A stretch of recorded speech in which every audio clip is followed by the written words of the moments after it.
Welcome back to beauty and fitness. आज का हमारा टॉपिक है fitness and diet in the month of Ramzan. हमारे साथ दो गेस्ट अभी मौजूद हैं। पहले तो आप उनको जानते ही होंगे क्योंकि वो हमारी शो पे अब तो बिल्कुल रेगुलर ही बन चुकी हैं। Her name is Shazleen and we also have Wajiha with us, she is a dietitian. तो अभी हम बात करेंगे रमज़ान के महीने के बारे में, the blessings that it brings us, and उसमें हम अपनी डाइट को कैसे कंट्रोल कर सकते हैं, अपनी फिटनेस को मेनटेन कैसे कर सकते हैं, क्योंकि बहुत सारे लोगों को पता नहीं होता कि रमज़ान आ गया है, अब क्या करें, अब तो कुछ भी नहीं कर सकते, वी हैव टू स्लीप। तो ये बात नहीं है। हम बात करेंगे कि how we can maintain our diet, how we can look good while we are doing it, और आप अपनी जो लाइफस्टाइल मेंटेन करते हैं, आपका जो रूटीन बना होता है उसको आप अगेन मेंटेन कैसे कर सकते हैं, how you can follow through with it as well. तो शुरू करते हैं आज का टॉपिक। अस्सलाम वालेकुम, हाउ आर यू? वालेकुम अस्सलाम, ठीक ठाक। अच्छा, तो हम पहले मुझे बात करनी है जनरली रमज़ान के बारे में। मतलब बहुत ही अच्छा महीना होता है, everybody is very nice to you, क्योंकि ऑटोमेटिकली आपका जो एटीट्यूड है वो भी चेंज हो जाता है। लोगों के साथ आप अच्छी तरीके से बात करते हैं, you dress well, you talk well. तो रमज़ान के महीने में आपका बिल्कुल नॉट ओनली आपका लाइफस्टाइल चेंज हो जाता है, आपका रवैया भी चेंज हो जाता है। So I think that's a very great thing. Another thing I want to talk about was आज इस दफ़ा इस साल रमज़ान आया है वो अगस्त के महीने में आया है, तो गर्म मौसम है, काफ़ी गर्म मौसम है। इस दफ़ा तो बारिशें भी नहीं हो रही है कराची में, तो एटलीस्ट तो काफ़ी गर्मी हो रही है, ह्यूमिडिटी बहुत ज़्यादा हो रही है।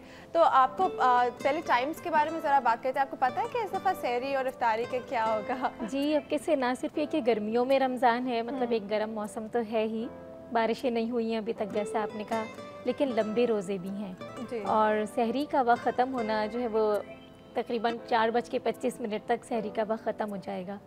और जैसा हम देख ही रहे हैं कि मगरिब की अजान 7, 10, सवा 7 इस तरह हो रही है, तो ग्रेजुअली टाइम कम तो होगा, दिन छोटा होता जाएगा, लेकिन जो शुरू के रोज़े हैं वो खासे लंबे जो आजकल जो शुरू के रोज़े चल रहे हैं, मतलब ये तो लंबे रोज़े चल रहे हैं। हम सबको पता है कि थोड़ा सा मुश्किल है क्योंकि गर्मियाँ और काम है, ऐसे नहीं है कि आपके कॉलेजेस और काम भी बंद हो जाता है, आपको जाना पड़ता है। ये भी हम देख रहे हैं कि सड़कों पर ट्रैफिक का जो हाल है उसमें घंटों जब फंसे रहते हैं लोग, हर किसी की कार एयर कंडीशन तो है नहीं और मौसम इतना ह्यूमिड है कि खड़े खड़े आप घर में इस्त्री कर रहे हो तो आपको लगता है कि आपके पसीने बह रहे हैं। और रमज़ान में तो ज़ाहिर है डिहाइड्रेशन तो होता ही है। जी, ये हमारा एक लंबा टॉपिक होगा, डिहाइड्रेशन के बारे में हमने बहुत बात करनी है, क्योंकि अगेन समर है, समर में तो गर्मियाँ होती है, आपका पसीना भी आता है and you have to keep yourself hydrated. तो आपका जो रूटीन चेंज होता है, वजह आप बताएं कि आपका रूटीन कितने हद तक चेंज होता है नॉर्मल रूटीन से रमज़ान में? जॉब एक्सेट्रा तो चल रहा होता है, मतलब ऐसे कोई इतना ज़्यादा फ़र्क आता नहीं रूटीन के ऊपर, बट वही ड्यूरेशन जो लंबा एक ड्यूरेशन है जिसमें आपने कुछ नहीं खाना होता, कुछ नहीं पीना होता, तो बस मेरे ख्याल से वही मील का एक चेंज आता है। अदरवाइज रूटीन तो जो रूटीन की लाइफ चल रही है वही चल रहा होता है। बिल्कुल, थैंक गॉड एटलीस्ट यूनिवर्सिटी और स्कूल में टाइम थोड़ा कम कर लेते हैं आपके क्लासेस का, सो दैट्स अनदर थिंग। लेकिन मुझे लगता है कि आप जितना बिजी रहे रमज़ान में उतना ही बेहतर रहता है, क्योंकि फिर आपको पता नहीं चलता कि आपने इस टाइम से इस टाइम तक कुछ खाया पिया नहीं है। लेकिन at the end of the day patience के बारे में है, सब्र के बारे में है, इट्स अ वर्च्यू। तो आप बताएं कि रमज़ान में do you still go out shopping? आपकी ये जो ईद की and all of these things, because dehydration इतनी होती है, बाहर जाना नहीं होता है, सो आप रेकमेंड करेंगे कि लोग ज़्यादा इंडोर्स रहें during the month of Ramzan? Ramzan के महीने के जो अपने तकाज़े हैं उन्हें तो पूरा करना है और उसमें मेन मकसद ही यही होता है कि आप वैसे तो ठीक है जो नॉर्मल रूटीन चल रहा है वो है, लेकिन बजाय इसके कि आप ज़्यादा वक्त घर के बाहर इन चीज़ों में गुजारें कि शॉपिंग और तैयारी, जहाँ तक पहले तैयारी का है वो आप कितनी भी तैयारी पहले कर लें, ये तो पता ही है कि कुछ ना कुछ रह ही जाता है बाद तक के लिए, लेकिन निकलना भी पड़ता है। लेकिन बेहतर ये है कि घर में रहते हुए ज़्यादा से ज़्यादा इबादत में वक्त गुजारें, और नमाज को तो हम one of the best exercises भी कहते हैं कि तो उससे फ़ायदा तो उठा ही रहे हैं हम और जितनी चीज़ें कर रहे हैं, लेकिन खाना पीना और रूटीन एक्सरसाइजेज के हवाले से वो सब चीज़ों को ब्रेक नहीं करना है कि भाई रमज़ान का महीना है तो it is not an excuse कि आप ना करें एक्सरसाइज। मैं वही कहने वाली, क्योंकि आपका रूटीन वैसे ही आप अभी कह रहे हैं कि 4:20 पे आपकी सहरी होती है और फिर रात को शाम में देर से आपकी इफ्तारी होती है, तो लोग अक्सर ये एक्सक्यूज़ यूज़ करते हैं कि हमारे पास अब टाइम नहीं है, क्योंकि आप सुबह को कितने बजे आप एक्सरसाइज करें, आप शाम को कितने बजे एक्सरसाइज करें, क्योंकि आपको वही दोबारा सुबह को जल्दी उठना पड़ता है फॉर सहरी। इस बारे में भी हम बात करेंगे कि बेस्ट टाइम जो है बेस्ट टाइम अभी से शुरू करते हैं कि बेस्ट टाइम है क्या आपके मुताबिक? बेस्ट टाइम क्या होगा रमज़ान में एक्सरसाइज करने के लिए? जिन लोगों की वॉक रेगुलर हो जाती है वो कितने बजे जाएं? What should they do? मेरे हिसाब से जो मैं रिकमेंडेशन अपने पेशेंट्स को आजकल करती हूँ, ज़्यादातर मेरे पास जो पेशेंट आते हैं वो डिजीज़ पेशेंट होते हैं, तो फिर उनकी दूसरी चीज़ों को भी हमें ध्यान में रखना पड़ता है। रिकमेंडेशन ये होती है कि अगर मर्द हजरात हैं और तरावी पढ़ रहे हैं तो फिर उनको किसी एक्सरसाइज की ज़रूरत नहीं है ड्यूरिंग रमज़ान। लेकिन अगर बॉडी बिल्डर्स हैं या जो लोग फ़िटनेस मेंटेन करना चाह रहे हैं तो वो अफ्तार के 2 घंटे के बाद अपना जो नॉर्मल रूटीन उनका अदर दिन रमज़ान चल रहा होता है उसे फॉलो कर सकते हैं। यानी वो जो रेजीम एक्सरसाइज की फॉलो करते हैं कि 30 मिनट्स वॉक कर रहे हैं, वेट लिफ्टिंग्स कर रहे हैं, वो 2 घंटे बाद अफ्तार के कर सकते हैं। अच्छा, and what about this women जो इफ्तारी पका रही होती है इतनी देर के, उनके लिए वो एक्सरसाइज काफ़ी होती है या नहीं? उनके लिए वो एक्सरसाइज काफ़ी नहीं होती, ऑल्दो दे गेट एक्सर्टेड और उनका ज़ाहिर है कि इतना एनर्जी उनकी उसमें भी जा रही है। लेकिन फिटनेस के हवाले से वो लेडीज़ जिनको वेट कम भी करना है, this is the best time, maintain रखना है, तब भी ये बेहतरीन वक्त है।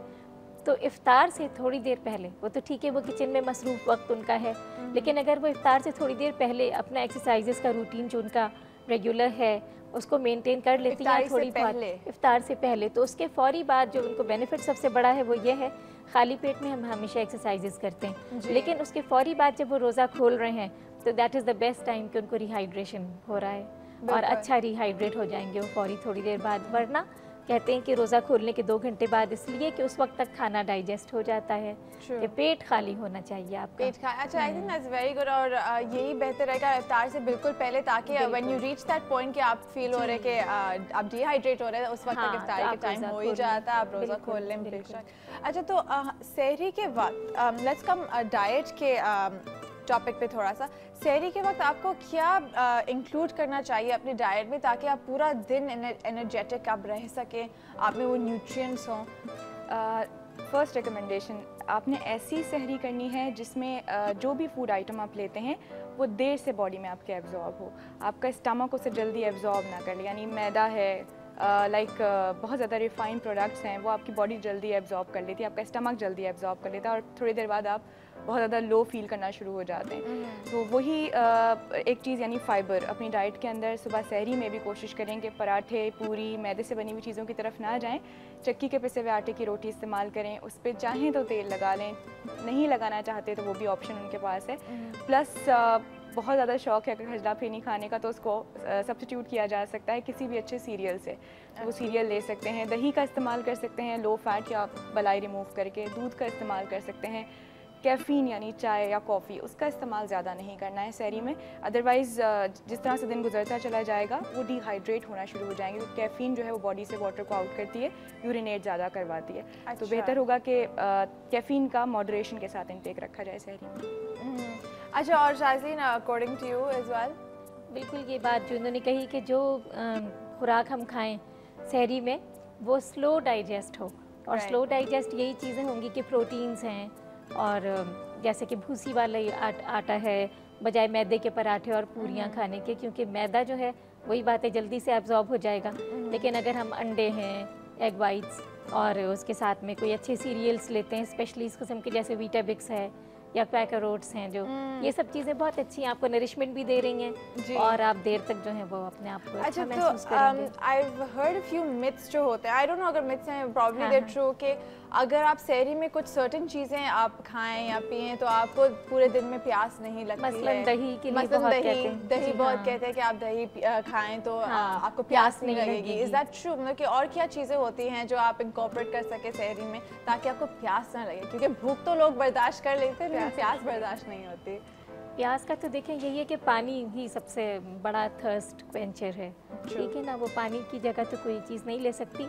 लेकिन शायद ये लोगों ने अपने तजुर्बे से ये चीज़ देखी है, तो इसके बारे में मुझे इतना पता नहीं है, लेकिन ये ज़रूर मालूम है कि दही के लिए बहुत ज़्यादा कहा जाता है कि कुछ भी सहरी कर लें लेकिन अगर थोड़ी सी दही आखिर में खा लें तो फिर आपको जो है वो जल्दी प्यास नहीं लगेगी। तो आपको लगता है कि ये सच है? मैंने तो नहीं आजमाया, मेरा दही से गला ख़राब हो जाता है। अच्छा, आपने आजमाया? अगर आप अपना फ्लूइड इनटेक अच्छा रखते हैं, यानी अगर आप जैसे पहले रमज़ान से पहले की हम बात करें तो अगर आप रात से अपने बॉडी को हाइड्रेट करना शुरू हो जाते हैं तो मेरे ख्याल से नहीं कि आपको बीच में बहुत ज़्यादा डिहाइड्रेशन की शिकायत हो। एक चीज़ मैं ऐड करना चाहूँगी, हमारे यहाँ अक्सर रिवाज होता है सहरी में बहुत ज़्यादा मिर्च मसाले वाली चीज़ें, चिकनी चीज़ें, पाए निहारियाँ ये जा के खा रहे होते हैं। इवन हम फास्ट फूड भी जाकर बाहर खा रहे होते हैं, आपको पता है डील्स शुरू हो जाती हैं सहरी और अफ्तारी की। वो चीज़ जो है आपको बहुत ज़्यादा प्यास की शिद्दत को बढ़ाती है। तो इस चीज़ का ख्याल रखें कि बहुत मिर्च मसाले, स्पाइसी चीज़ें प्लस फैटनिंग ऑयली चीज़ें उनको अवॉइड करें, तो आपकी पूरा रोज़ा बहुत अच्छा गुजरेगा। अच्छा, आई वन नोट, लेकिन आपने कहा था ना कि आप जितना ज़्यादा पानी पिए उतना ही बेहतर है, बट द थिंग इज़ कि जब आप पानी बहुत ज़्यादा पीते हैं तो आप सहरी सही से नहीं कर सकते हैं, then you won't be able to eat as well. तरीका ये है ना कि ज़रूरी नहीं कि सहरी पे उठ के ही आप पानी ज़्यादा पिएं। रोज़ा खोलने के बाद से लेके सहरी तक हमें अच्छा खासा टाइम मिलता है, तो उसमें वक्फे से अगर आप पानी पीते रहें, जूसेस ले लें, अपने आप को इतना मतलब लिक्विड इनटेक आपका इतना रहे, तो ये ज़रूरी नहीं कि सहरी के टाइम ही आप सारा पानी पिएं। अच्छा, तो ये हम अक्सर बात करते हैं रमज़ान में जितने भी एडवांटेजेस होते हैं, आप जैसे आपने अभी कहा कि वेट लॉस का बहुत ही अच्छा इट्स मौका है बेसिकली कि आप वेट लूज़ कर सकते हैं, लेकिन थिंग इज़ कि there are a few disadvantages also, क्योंकि आपकी न्यूट्रिएंट इंटेक जो होती है वो कम हो जाती है जनरली, इट्स अ फैक्ट। तो रमज़ान में when you come to normal routine, उसमें जब आप कहते हैं कि आपका पानी इनटेक होना चाहिए, तो आप तब क्या रेकमेंड करेंगे? During the day, the entire day, you have to have how many glasses of water? At least 10 to 12 glasses of water in a day. और वो भी कि आपके इंटरवल्स क्या होने चाहिए normally, not in Ramzan? Normally तो इट्स अप टू यू, जब कभी भी याद आ जाए। बहुत से लोग एक दफ़ा में 1 गिलास पानी पी लेते हैं, बहुत से लोग काम पे हैं तो वो सर्टेन वजूहात की वजह से बहुत सारा पानी एक दफ़ा में नहीं पीते, थोड़ा थोड़ा करके पीते हैं। लेकिन ये कि वो तो depends from individual to individual कि वो पानी का अपना इंटेक का टाइम ड्यूरेशन क्या रखते हैं, टाइम इंटरवल, राइट। तो that doesn't make much difference. लेकिन अर्ली मॉर्निंग अगर 2 गिलास पानी पी लें उठते के साथ ही, फिर बाकी जो है वो पानी जब आपको ज़रूरत महसूस हो। बहुत से लोगों को पानी पीना याद ही नहीं रहता, ना उनको ख्वाहिश होती है, वो काफ़ी ख़तरनाक चीज़ है। I agree with you completely on that note. हम लेंगे एक छोटी सी ब्रेक के बाद हम बात करेंगे न्यूट्रिएंट्स के बारे में कि आप कैसे अपनी न्यूट्रिशनल वैल्यू को आप मेंटेन कर सकते हैं during the month of Ramzan, if we need to take any medication, या हमें इफ्तारी कैसे करनी चाहिए exactly which is the best way for you, and fitness के बारे में भी हम मज़ीद बात करेंगे। Don't go anywhere, beauty and fitness will be right back on health TV।